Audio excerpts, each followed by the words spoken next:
All right, in this video, I'm going to show you how to submit independent work. At this point, hopefully you've already read and heard me talk about what you can and cannot do for independent work, and the things you should write about and shouldn't write about and how you should go about doing it. So I'm going to cover that at the end of the video.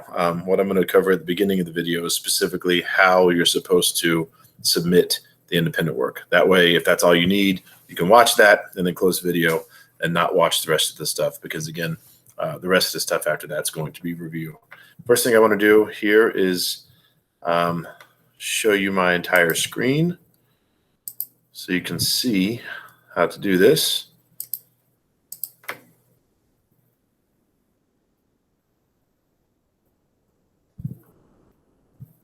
Okay, at this point, you should be able to see my screen. Close this, hide this. All right. And now that you can see my screen, let me show you how to do this. It's really quite simple. You see, I don't know what kind of browser you're using, but I'm using Google Chrome. In my opinion, that's the best one to use in this class because our WVSU email is run through Gmail. It's run through Google, so it helps to do that. Anyway, I'm going to open a new tab up here at the top right. And what you want to do is go to Google Docs. There's different ways you can do that.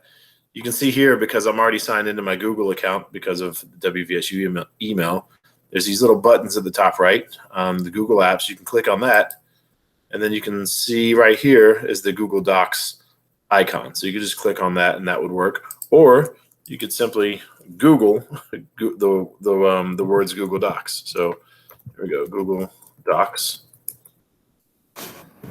There we go.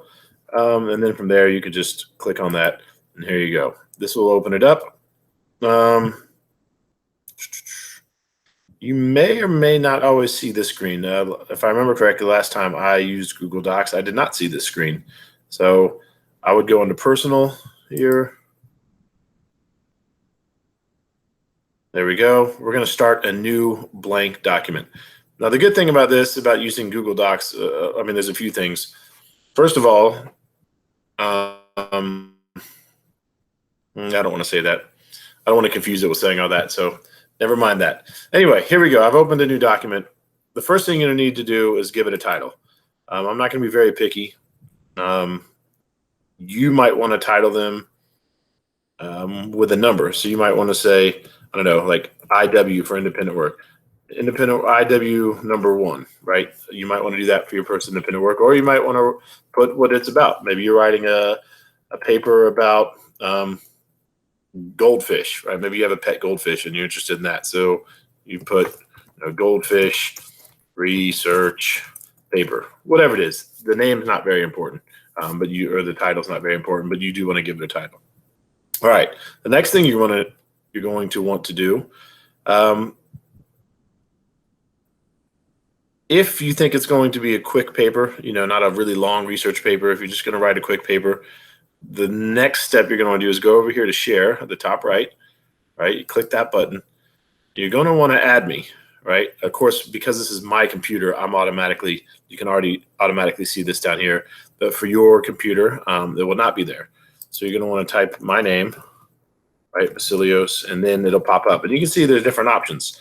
And honestly, it doesn't matter which one you pick, because even if you pick the wrong one, it's going to be forwarded to my correct email address. But just to be safe, just to be careful, what you want is the longest one, vasilios.dianellos@westvirginiastate.edu. Click on that. So this is going to add me to the document. And you see right here at the top right, there's different options. There's a viewer, commenter, and editor. What I need you to do is add me as it shows right here. I need to be able to edit it. And you'll see why after you turn in your first paper. I do things like, even though you do need paragraphs, right? When you write papers, you are supposed to have paragraphs just to indent them, things like that. But for the sake of grading, and I'll explain this later, I usually get rid of the indentions and things like that. Not because you did something wrong. You did what you're supposed to do, but for the sake of grading, I simplify things and make basically your paper one gigantic paragraph.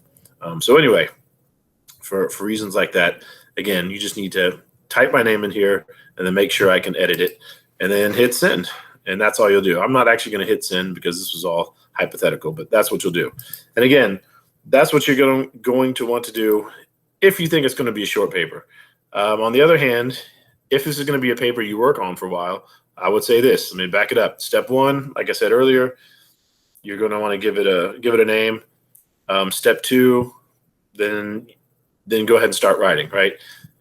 In that case, if you want to make sure it's ready for me to grade before you share it with me, that's fine too. So you can do either one. Share it with me right away or wait until you're done grading it and then share it with me. I will say this. The default setup for Google Docs is pretty much the way it should be. There are a couple of adjustments you need to make. First of all, you can see here, you can change the indentions, things like that, but you don't want to.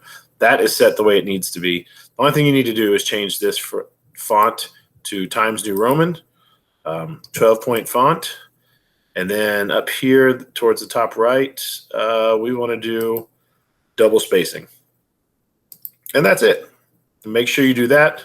Then you write your paper, and that's how you submit it. Again, there's nothing to submit necessarily. Once you've written the paper, once you've shared it with me, I get an email saying,